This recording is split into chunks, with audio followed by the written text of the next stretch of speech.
जी, hello दोस्तों, मैं हूं कमर चीमा। और दोस्तों, पाकिस्तान में इस वक्त एक बहुत बड़ी एक एक्टिविटी हुई है जिसको कहा जा रहा है कि ये पाकिस्तान की पहली नेशनल सिक्योरिटी पॉलिसी है।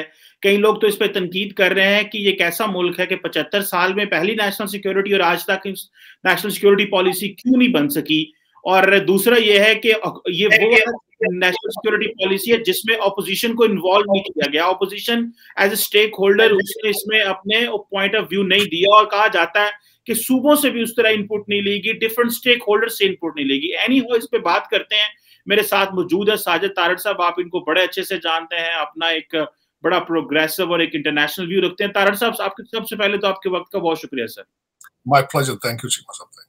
तारड़ साहब, ये बताएं, ये जो नेशनल सिक्योरिटी पॉलिसी है जो मोइद यूसुफ साहब लेके आए हैं, वो कहते हैं पहले रवायती सिक्योरिटी यानी कि इंडिया और बाकी ममालिक हमारे लिए बड़े इंपॉर्टेंट होते थे, अफगानिस्तान ये वो तो सारी जगह ठीक है, लेकिन अब गैर रवायती सिक्योरिटी, नॉन ट्रेडिशनल सिक्योरिटी यानी कि इकोनॉमी पे बात करना है, पॉपुलेशन बढ़ रही है, इक्तिसादियात को ठीक करना है, इन चीजों पे वो कह रहे फोकस करना है। और वो कह रहे हैं भारत से अगले 100 साल भी जंग नहीं करनी। तारड़ साहब, आप कैसे देखते हैं? बल्कि शाह महमूद कुरैशी साहब यूरोप गए हुए थे, स्पेन और रोमानिया में, वहां पे उन्होंने कश्मीर का जिक्र मेन स्ट्रीम किया ही नहीं, इंडिया का नाम नहीं लिया। तो क्या आप पहले तो इस सारी नेशनल सिक्योरिटी पॉलिसी को और इस जो आउटलुक है इसको आप कैसे देखते हैं? चीमा साहब, इस पे मैं पहले इसके बैकग्राउंड में थोड़ा सा ओपनिंग स्टेटमेंट में बोलना चाहूंगा कि नेशनल सिक्योरिटी काउंसिल और हमारे फॉरेन मिनिस्टर का दौरा और ये सब कुछ, ये एक मजाक लग रहा है, बिल्कुल ब्लंडर। वो पूछे किस तरीके से दो चीजें, मैं दो स्टेटमेंट्स आपके नेशनल सिक्योरिटी एडवाइजर की और आपके प्राइम मिनिस्टर की जब दो चीजें कहूंगा तो ये सारी उसमें जीरो हो जाती है। वो किस तरीके से कि मोईद यूसुफ साहब ने आज से 2 हफ्ते पहले स्टेटमेंट दी है कि जब आप बाहर से पैसे, हमारी इंडिपेंडेंट पॉलिसी नहीं हो सकती क्योंकि हम पैसे ले रहे हैं बाहर से, आईएमएफ से या जहां कहीं से भी लेते हैं, और आपकी पॉलिसी कभी भी इंडिपेंडेंट नहीं हो सकती क्योंकि आप ऑलवेज बाहर के पैसों से मकरूज रहते हैं। Number one. दूसरी स्टेटमेंट आपके वजीर आजम साहब ने दी है कि उन्होंने कहा कि हमारी अपनी नेशनल सिक्योरिटी, हमारी इकोनॉमिक सिक्योरिटी, हमारी इकोनॉमिक इंस्टेबिलिटी की वजह से अंडर थ्रेट है। जब ये दो चीजें आपने बयान कर दी हैं, उसके बाद आपकी नेशनल सिक्योरिटी काउंसिल का तो को नहीं बनता। आप इंडिपेंडेंट ही नहीं है, आप आजाद ही नहीं है किसी चीज में। आप खुद किस तरीके से डिटरमिन कर लेंगे अपनी नेशनल सिक्योरिटी पॉलिसी कि जब आप always dependent on somebody else. जब आपका स्टेट बैंक चलाने वाला गवर्नर जो है आईएमएफ का अपॉइंटी हो, आपका फॉरेन मिनिस्टर आईएमएफ का अपॉइंटी हो, मुला एक्स उनका एम्प्लॉई हो, तो आपकी कौन सी पॉलिसी, किस पॉलिसी की बात करेंगे आप? दूसरा, मैं ये बताना चाहूंगा कि आपके फॉरेन मिनिस्टर साहब हैं, वो बिल्कुल स्पेन गए हैं और रोमानिया गए हैं। वो बोर हो चुके थे, उनका दौरा सिर्फ मेरे ख्याल में तो तकरीबन जाती नौयत का था। मैंने जब उसके बारे में डिटेल देखने की कोशिश की कि वो क्या करने गए हैं। स्पेन में वो गए हैं क्योंकि वहां पे आपके डिप्लोमेटिक उनके साथ रिलेशनशिप की एनिवर्सरी थी। शाह साहब, आपके 110 मुल्कों में एम्बेसी हैं, अब आप 110 मुल्कों में जाएंगे अपनी हर एम्बेसी खोलने की एनिवर्सरी में? और आपके मुल्क के अंदर आपके हालात इतने खराब हैं, महंगाई और आपकी इकोनॉमी, आप प्रैक्टिकली बैंकरप्ट हो चुके हैं और आप एनिवर्सरियों पे जा रहे हैं वहां पे। और दूसरा, जाके आप वहां लोगों को कह रहे हैं हमारे साथ ट्रेड करें। किस चीज का ट्रेड करें आपके साथ? आप क्या एक्सपोर्ट कर सकते हैं, आप क्या इंपोर्ट करने की सलाहियत रखते हैं? आपने जिस तरीके से टैक्सेस बढ़ा दिए, आप कोई चीज यहां पे असेंबल करने और इंपोर्ट और एक्सपोर्ट करने की सलाहियत रखते हैं आप? तो ये एक मजाक है जिसको मेरा मतलब बार बार किया जा रहा है। बल्कि मैं हैरान हूं कि नेशनल सिक्योरिटी काउंसिल के बहाने पे एक इतना बड़ा इज्तिमा किया गया, लोगों की उस दिन जिंदगियां इस्लामाबाद में अजीरन की गई होंगी, एक बहुत बड़ा बजट दिया बना होगा, चाय पानी पे बहुत ज्यादा खर्चा आया होगा, लेकिन उस पर क्या है वो, मैं 3 चीजें बताना चाहता हूं। मोईद यूसुफ साहब की मैंने स्पीच बड़े प्यार के साथ सुनी है, बार बार सुनी है। उन्होंने उसमें एक जिक्र किया है कि हर पाकिस्तानी शहरी का हमारा फर्ज है कि उसकी मुआशी और उसकी फिजिकल सिक्योरिटी की गारंटी देंगे। ये कौन सा मजाक है आपका? आप किसी पाकिस्तानी की सिक्योरिटी गारंटी दे सकते हैं? मरी में जो बंदे मर गए बर्फ के अंदर, आपके 50 मील, आपके 50 किलोमीटर के फासले पे, उनकी आपने सिक्योरिटी दे सके? आपने अभी तक साहिवाल सारे की कोई सिक्योरिटी दी उनको? उनका कोई हल निकाला आपने? उसके बाद आपने सियालकोट के मसले का कोई हल निकाला आपने? अब कैसे ब्लंडर आप करते हैं? कैसी सिक्योरिटीज आप प्रोवाइड करने की एक ऐसी बत्ती दिखा दी जो पॉसिबल ही नहीं है। दूसरा, उन्होंने उसमें यह कहा कि हर शहरी का हक बनता है वो हमसे पूछे, क्वेश्चन करे कि मेरे ये हकूक है मिलने क्यों। और भाई 25 करोड़ बंदे इस वक्त आपसे पूछ रहे हैं बार बार कि आप हमारे साथ क्या कर रहे हैं, महंगाई के साथ क्या कर रहे हैं, आप जवाब दे रहे हैं उनका।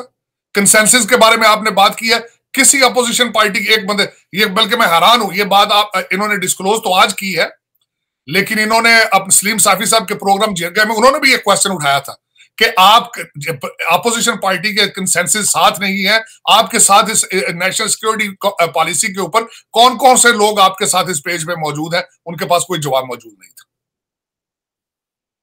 तो ये एक लतीफा जोक दर जुगती लोग बैठे हैं, दरबार है लगा हुआ है और वो सुन रहे। इस वक्त कौम तो कुछ सुनने की सलाहियत नहीं रखती, क्योंकि वो इस तरीके से मजबूर हो चुकी है, उनके पास इनके पास ना जवाब है देने को, ना जवाब। देखे एग्रीकल्चर कंट्री है और व्हीट जो है गंदम इंपोर्ट की जा रही है, तो देखे ये गैस आपकी मौजूद नहीं है।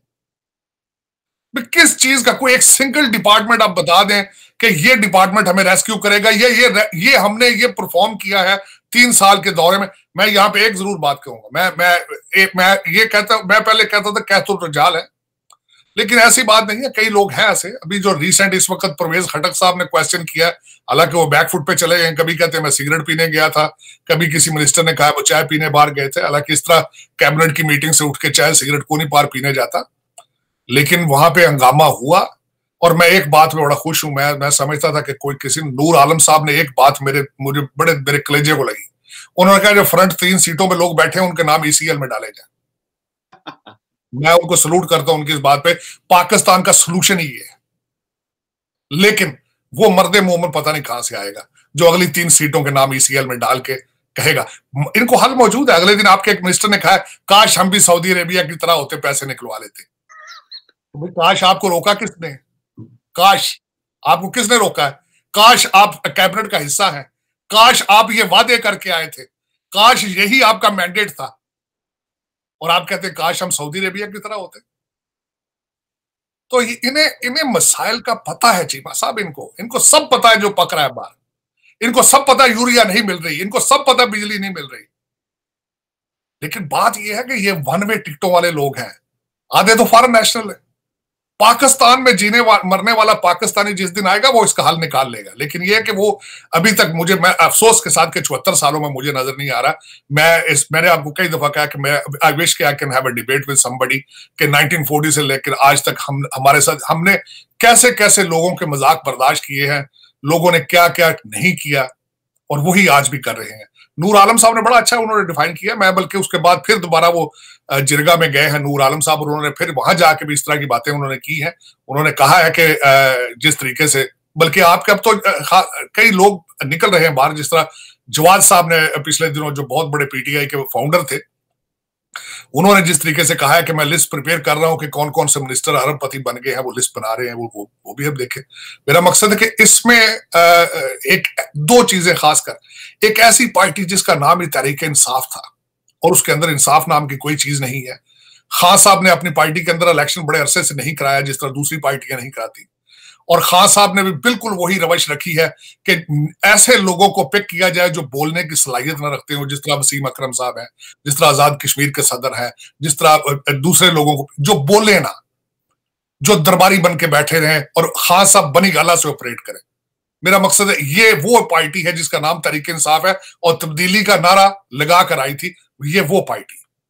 तो अगर ये पार्टी निकलेगी तो अगला हमें क्या करेगा? आगे तो वही लोग बैठे हैं PDM में, वो जो पुराने जिनके केसेस भी मौजूद हैं, जिनके स्टोरियां भी मौजूद हैं, जो लोग पहले ही आजमा चुके हैं, वो तो कोई सोल्यूशन नहीं। लेकिन नेशनल सिक्योरिटी काउंसिल की जिसके आपने, नेशनल सिक्योरिटी पॉलिसी की जिसके आपने बात की है, उसके फाउंडर जो सादिक साहब थे, जो इस वक्त अफगानिस्तान में पाकिस्तान के मेरा ख्याल एम्बेसडर है, यहाँ वॉशिंगटन DC में भी DCM रह के जा चुके हैं। लेकिन चीमा साहब, ये पॉलिसियां उन कौमों की होती हैं, उन ममालिक की होती है जो इंडिपेंडेंट हो, जिनकी कोई फॉरेन पॉलिसी मौजूद हो, जहां पे लोग खुशहाल हो, लोगों का ट्रस्ट मौजूद हो। जो गवर्नमेंट, इस्लामाबाद में अगर लोग बैठे हैं, मैं तो इस्लामाबाद को कैपिटल नहीं मानता, आपका लंदन कैपिटल है, लेकिन इस्लामाबाद में बैठे हुए लोगों को कौम का वोट ऑफ कॉन्फिडेंस हासिल हो, उन लोगों की पॉलिसियां होती हैं। अगर आपकी पॉलिसी, आपका वजीर आजम साहब हथियार डाल चुके हैं कि हमारी everything is in jeopardy, due to the financial crisis. और मोहित यूसुफ साहब, आप हफ्ता पहले कह चुके हो कि हम अमेरिका की तरफ ही देख रहे हैं, वो देखते रहेंगे। तो अब कौन सी पॉलिसियां बना के दे रहे हैं लोगों को? आप देखें, अगर सोचा जाए तो ह्यूमन राइट्स तो शुरू किया था 16वीं सदी में किंग चार्ल्स ने। तो वो राइट्स तो तब होते हैं कि अगर आपके कुछ पल्ले कुछ हो। तो अगर आप सिर्फ लंदन आपके डॉलरों पे पाउंडों पे नजर हो तो उस तरह, अब मैं जिस तरह अगले दिन देखे ऐसी ऐसी चीजें निकल रही मेरा, पहले मैं लाहौर रिंग रोड के बारे में पढ़ता रहा हूँ चीमा साहब, फिर मैंने ये अब पढ़ा आपका पिंडी वाला रिंग रोड देखा, अब सुना है वो पेशावर सूबा सराद में एक रिंग रोड और बन रहा है। वहां पे अरबों के जो इश्यूज हैं वो सामने आ रहे हैं, क्योंकि यहां से चीजें लीक होती हैं, नक्शे चेंज कराते हैं। जो 9 रतन है हमारे वजीर आजम साहब के, वो फिर अरबों की वहां प्रॉपर्टी लेते हैं और दमादम मस्त कलंदर, ना को पूछने वाला है ना को करने वाला है। देखिए, तो अगर वॉशिंगटन डीसी में ये खबरें आ जाती है तो आपका क्या हाल? इस्लामाबाद नहीं खबरें किसी को पता, सब पता है इनको। लेकिन ये कि वो चाहते नहीं है, ये विल नहीं है, ख्वाहिश नहीं है, ताकत नहीं है, नजरें किसी और चीज पे होती हैं। वजह ये है, पहले खान साहब ने तो खैर अपनी पार्टी का सत्यानाश एक लफ्ज इलेक्टेबल करके खत्म कर दिया था, अब उसके बाद तो कोई गुंजाइश रही नहीं थी। और वही एंड अप जो लोग एक्सपेक्ट कर रहे थे, एंड देखें, आप एक चीज, एक मशीन में गंदम डालेंगे तो नीचे से दाने आटा निकल आएगा, ऊपर से पत्थर डालेंगे नीचे से बजरी निकलेगी। इन्होंने पत्थर डाले थे, वो नीचे से बजरी अब निकल रही है। इन्होंने इलेक्टेबल लेके आए थे दूसरी पार्टियों से, उन्होंने वही करना था, वो निकल आया। खान साहब की पॉलिसी जो बताते रहे कि ईमानदारी ट्रिकल डाउन करेगी, वो ट्रिकल डाउन किस तरह कर सकती है? आप जो कहते हैं ना, चोर चोरी से जाए, हेरा फेरी से जाए, किस तरह रोकेंगे भी उनको? तो आज मैं तो बल्कि हैरान हो गया हूं कि वो ARY पे प्रोग्राम है हमारे, वो करते हैं सरेआम, अगले उन्होंने पुलिस वाले को पकड़ा है, वो मैं हैरान, वो देखने वाला है। मैं समझता हूँ पूरी वो देखना चाहिए। वो क्या नाम है उनका, ARY वाले जो प्रोग्राम सरेआम करते हैं, उन्होंने एक पुलिस वाले से कहा भी हाँ भी तुम चोरी लेते हो, तुम्हें शर्म नहीं आती? उसने कहा सारे पाकिस्तान चोरी, सारा पाकिस्तान रिश्वत ले रहा है, उनको नहीं आ रही तो मैं क्यों करूं? ये अगर ये हालात नेशनल टीवी पे आके लोग कहते हैं कि हमें रिश्वत लेने में, करप्शन करने में कोई शर्म नहीं है, तो ये एक बहुत बड़े अखलाकियात के जनाजे हैं, अखलाकियात के जनाजे। अच्छा तार साहब, इसमें जो इम्पोर्टेंट चीज है वो जाहिर बात है वो इकोनॉमिक सिक्योरिटी है, और असल चीज तो ये थी कि आपने बिजनेसमैन का कॉन्फिडेंस जीतना है कि वो जो है वो एक्सपोर्ट कर सके, या उन लोगों का कॉन्फिडेंस जीतना है जिनके पास ब्लैक पैसा है कि वो वाइट करें और वो इंडस्ट्री लगाएं ताकि बिजनेस एक्टिविटी जनरेट हो, और इकोनॉमिक सिक्योरिटी तो तब है। फिर या ये है कि आप लोग जो पैसा, जो जैसे चाइनीज इन्वेस्टर जो थे वो भी नाराज बैठे हुए हैं, क्योंकि वो सारा जो गवर्नेंस मॉडल इस तरह का है कि ब्रोकरेसी फंक्शन नहीं करती, जिसकी वजह से बिजनेसमैन जो है वो अपनी एक्चुअल आउटपुट नहीं दे सकता। तो सिर्फ नेशनल सिक्योरिटी पॉलिसी बना लेना और ये कहना कि इकोनॉमिक सिक्योरिटी है, तो इंटरनली तो गवर्नेंस और ब्रोकरेसी तो कुछ चेंज नहीं हुई जिसने ये चीजें देखनी है या जिन लोगों ने तब्दीलियां करनी थी। और दूसरी तरफ आप कह रहे हैं कि जनाब हमने इकोनॉमिक सिक्योरिटी की बात करनी है, आप कश्मीर के लिए आप इंडिया से भी बात करना चाहते हैं। आप जारी बात है कि कश्मीर को ये जो कुछ क्लासिफाइड बातें ये भी कुछ दोस्तों से पता चली हैं जिन्होंने ये कहा है कि हम इंडिया के साथ कारोबार करने को तैयार हैं, भले इंडिया जो है वो कश्मीर का मसला हल हो ना हो, अब हम करने को तैयार हैं। तारड़ साहब 75 साल हम क्या करते रहे हैं? पहले ये चीजें पहले क्यों नहीं सोची गई और इनका कौन जिम्मेदार है? हम आगे की तरफ जाते हैं, पिछले जिम्मेदार कोई नहीं होता। आप इन दो चीजों को कैसे देखते हैं? ब्रोकरेसी वही है, डिसफंक्शनल ब्रोकरेसी है जो चीजों को, इकोनॉमिक सिक्योरिटी को आगे नहीं लेके जा सकती, और आप 100 साल तक इंडिया से नहीं लड़ना चाहते और आप कहते हैं कि हम अब कारोबार करना चाहते हैं, कश्मीर के मसले को छोड़ें। देखिए चीमा साहब, इसके बारे में पहले भी कई बयान, कई स्टेटमेंटें आ चुकी हैं। आपको याद होगा आज से कुछ महीने पहले इन्होंने एक दफा कहा था कि we are starting trade with India, और उसके बाद फौरन बहाना इन्होंने किया कि कैबिनेट से अप्रूव नहीं हुआ, फिर इन्होंने उस स्टेप से वापस हटे। फिर उसके बाद हमारे आर्मी चीफ साहब ने कहा कि अब माजी को छोड़े आगे चलें, वो भी उसने एक और हिलजुल की। फिर उसके बाद ये हुआ, इन्होंने रिसेंटली जो ब्लंडर किया है, वो गंदम जो है वो पाकिस्तान से होके नहीं गई, वो गंदम पहुंच गई ईरान की तरफ से। एक ब्लंडर थोड़ी करते, लेकिन असल में बात यह है कि पुख्तगी नहीं है, मैच्योरनेस नहीं है। लेफ्ट हैंड जो करता है राइट हैंड को पता ही नहीं है कि क्या हो रहा है, ऑर्गेनाइजेशनल स्किल ही कोई नहीं। ये नेशनल सिक्योरिटी जो पॉलिसी आपने बताया, जो आपने खुद बताया, कोई कंसेंसस नहीं है, स्वाय पीसा पेपर होने का और कुछ भी नहीं है। जब आपकी इकोनॉमिक कोई पॉलिसी नहीं है, आप इकोनॉमिकली इंडिपेंडेंट नहीं है, और मैं यहां पे ये बताना चाहूंगा कि आपके हमेशा कोई भी बंदा ना ब्यूरोक्रेट करप्शन कर सकता है सियासतदान के बगैर, ना सियासतदान करप्शन कर सकता है एक दूसरों के अलायंस के बगैर। लेकिन अलायंस है दोनों का अलायंस है। ये पॉसिबल ही नहीं है कि ब्यूरोक्रेट करप्शन कर जाए या सियासतदान करप्शन कर जाए ब्यूरोक्रेट के बगैर, लेकिन दोनों मिलकर इकट्ठे करते हैं।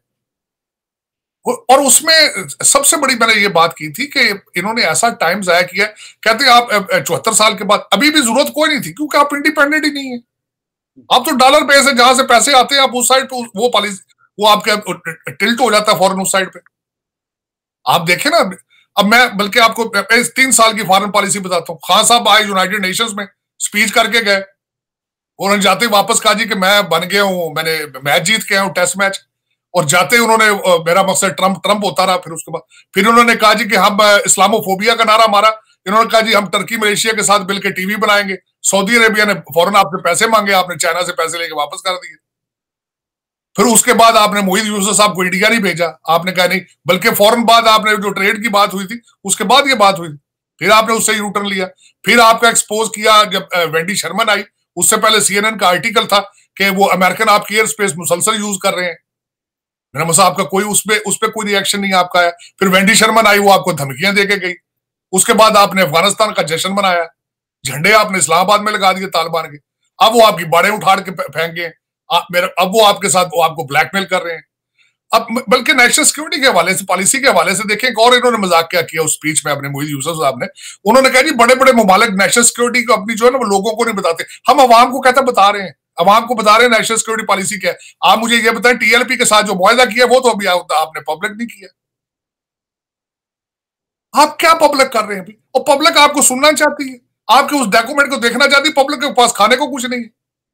16,000 रुपया तनख्वाह एवरेज पाकिस्तानी की। आप बजट देखें, आपने जो बजट पे बजट फेंकते हैं, आप हर हफ्ते चेंज कर रहे हैं। मिनी बजट तो हर हफ्ते जब पेट्रोल की प्राइस बढ़ती है, बिजली की प्राइस बढ़ती है, आपका बजट तो डिसबैलेंस हो जाता है। तो आप ये क्या किस किस्म के लोगों के क्यों टाइम जाया करते हैं? गवर्नमेंट का पैसा क्यों तबाह कर रहे हैं? मैं देख रहा था कि वो नेशनल सिक्योरिटी पॉलिसी जब इन्होंने अनाउंस की, कुछ सामने 2,000 बंदा बैठा हुआ था।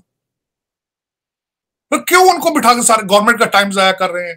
तो गाड़ियों के पेट्रोल सरकारी अफसर आ रहे हैं वहां पे, उस पॉलिसी 55 पेपर कहते हैं, पेपर 55 वो उसके डॉक्यूमेंट। वो खुदा दा ना लो यार, कोई रोटी का बंदोबस्त करो लोगों के लिए, तुम किन चक्करों में पड़े? लेकिन इस वक्त हालात ये है, खासा अपना चीमा साहब, इस वक्त हालात ये है, असद उमर साहब ने अगले दिन खुद इस चीज को एडमिट किया है, बल्कि कि इस वक्त 25-30 MNA निकलने वाले हैं। वो टिकटों की गारंटी मांगते फिरते हैं। बल्कि यहां तक मुझे खबर किसी ने अगले दिन की है, मैं उसको सर्टिफाई करना है कि उस्मान बुजदार साहब का भाई जाके नवाज लंदन में मिलता फिर रहा है। तो परवेज खटक साहब की फैमिली छोड़ के जा चुकी है नून लीग में इस वक्त। बल्कि नूर आलम साहब ने बल्कि लोग कहते हैं नूर आलम साहब उन MPA MNAs के लीडर हैं जो इस वक्त लेफ्ट एंड राइट अपनी नेगोशिएशन कर रहे हैं। इन हालात में आप नेशनल पॉलिसी, आप एक लोगों ने आपका एक पांव निकाल के गवर्नमेंट से बाहर खड़ा कर दिया, एक पांव आपका अंदर है, एक अंदर बाहर है। आप इस वक्त नेशनल सिक्योरिटी पॉलिसी बना रहे हैं। आप इस वक्त पॉलिसी, मैं आज एक छोटी सी बात करना चाहता हूँ चीमा साहब, मैं हैरान होता रहता हूँ, हिस्ट्री पढ़ता हूँ। कहते हैं नेहरू साहब जब प्राइम मिनिस्टर बने तो गांधी साहब के पास गए, उन्होंने कहा जी मुझे मशवरा दें। उन्होंने कहा अगर तुम पॉपुलर प्राइम मिनिस्टर बनना चाहते हो तो 3 चीजें करनी है। आटा ना महंगा करना क्योंकि गरीब आदमी रोटी खाता है। सिनेमा का टिकट नहीं महंगा होना चाहिए क्योंकि उसने एंटरटेनमेंट करनी है। साइकिल नहीं महंगा होना चाहिए क्योंकि उसने, गाड़ियां होती नहीं महंगे, साइकिल नहीं महंगा होना चाहिए। मकसद ये था कि गांधी साहब ने ये था कि जनरल मैसेज खुश होने चाहिए, गरीब आवाम, क्योंकि आपकी आबादी ज्यादा गरीब है। लेकिन आपका फोकस सिर्फ उन 10,000 लोगों पे जो करोड़पति हैं, अरबपति हैं, जो आप सिर्फ उनके आसपास घूम फिर रहे हैं।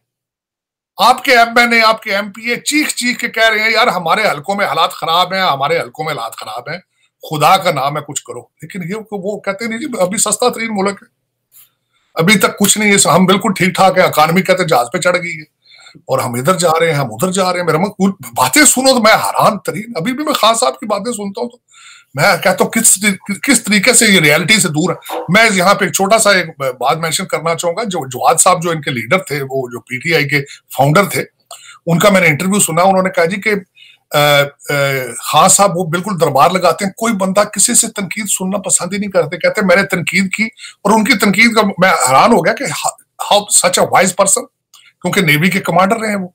उन्होंने कहा खान साहब को मैंने सिर्फ ये कहा था कि तनकीद जब तब करते हैं जब अपोजिशन में बैठे हो, जब आप हुकूमत में होते हैं तो प्लानिंग करते हैं कि हमने लोगों की जिंदगी आसान किस तरह करनी।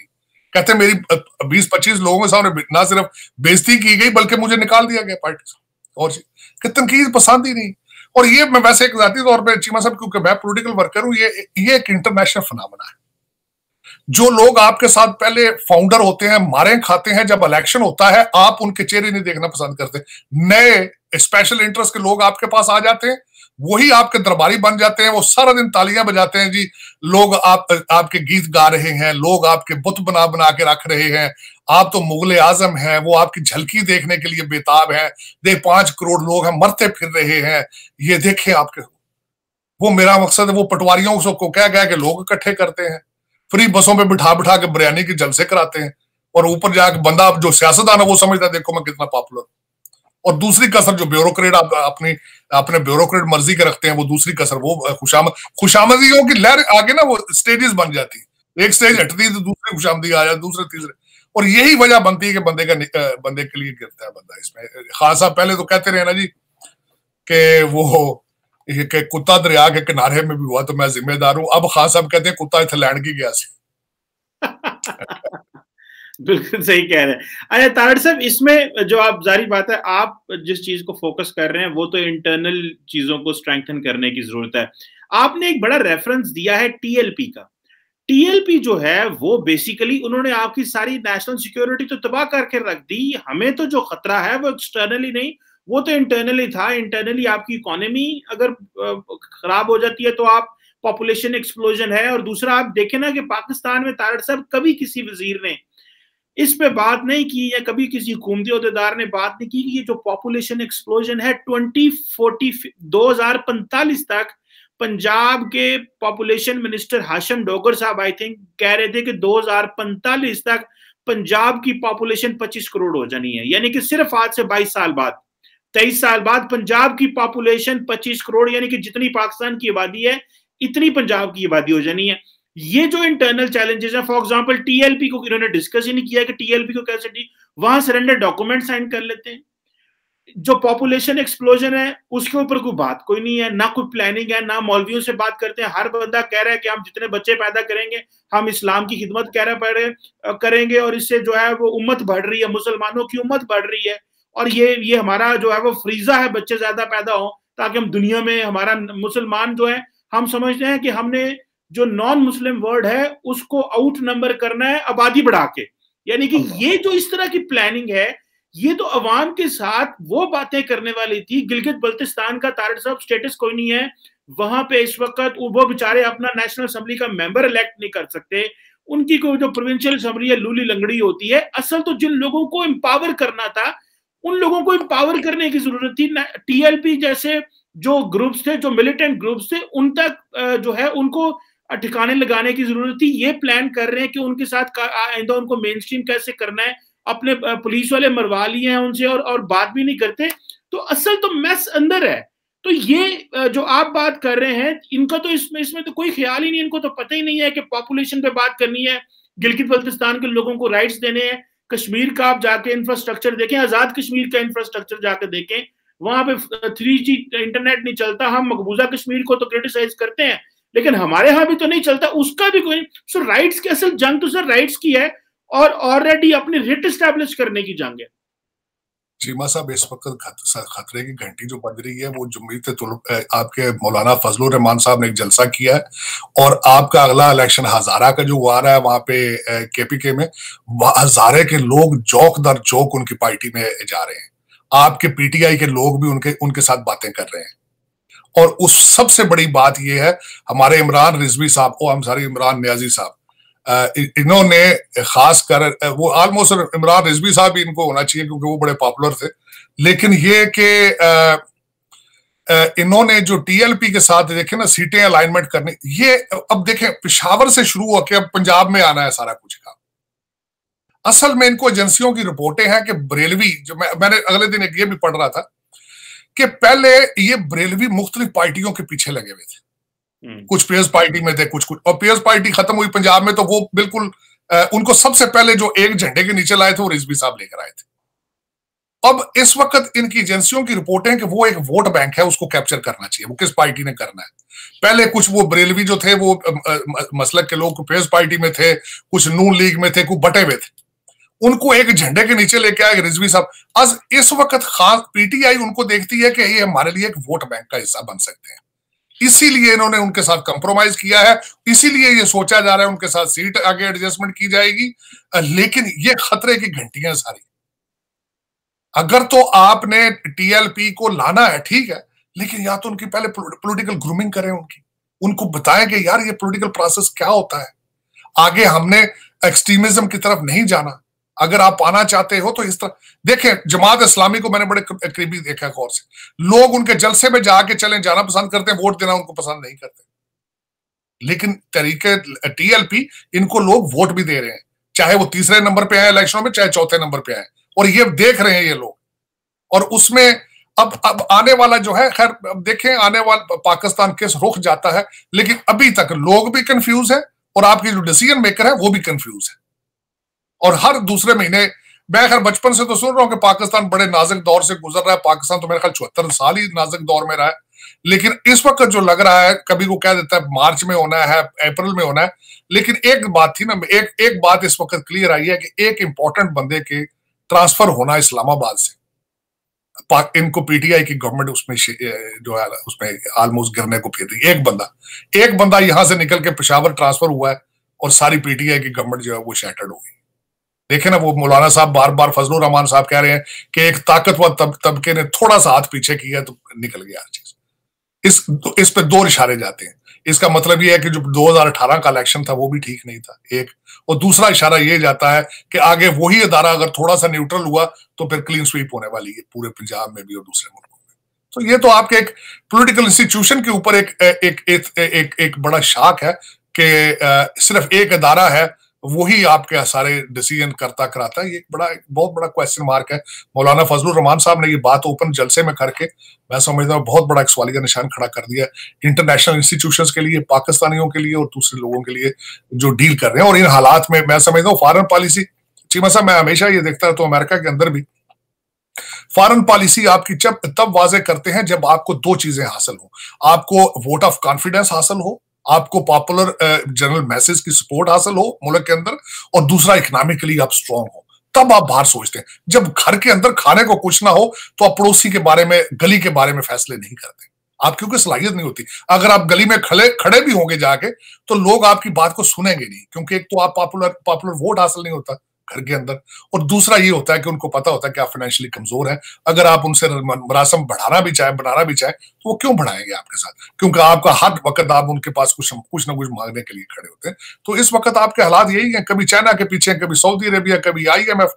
तो इस वक्त आपके, मैं हैरान हूं कि ये आपके फॉरेन मिनिस्टर साहब बाहर क्यों गए हैं, इनको क्या मजबूरी थी बाहर जाने की। आप जाहिर है ये लेके 7 लोगों को गए होंगे, क्यों खर्चा किया, वहां जाके आप कहते हैं कश्मीर में किस मुंह से करेंगे बात, ये क्या करेंगे बात। मेरी समझ से बाहर क्या की होगी उन्होंने बात। मेरे नजर में तो उनको जाती नौयत पे चाहिए था कि खुद अपने बच्चों को लेके किसी आइलैंड में चले जाते तो एंजॉय करके आ जाते। तो इतना गवर्नमेंट के ऊपर एक ऐसा मुल्क जो पहले ही ऑलमोस्ट बैंकरप्ट है, उसके ऊपर इतने उसके रिसोर्सेज को जाया करना, सिर्फ उसकी एनिवर्सरी थी कि आपके स्पेन के साथ डिप्लोमेटिक आपकी एम्बेसी खोलने की, वहां आपकी एनिवर्सरी थी, उसको अटेंड करने गए, लेकिन कोई पूछने वाला हो तो तब है, कौन पूछने वाला है।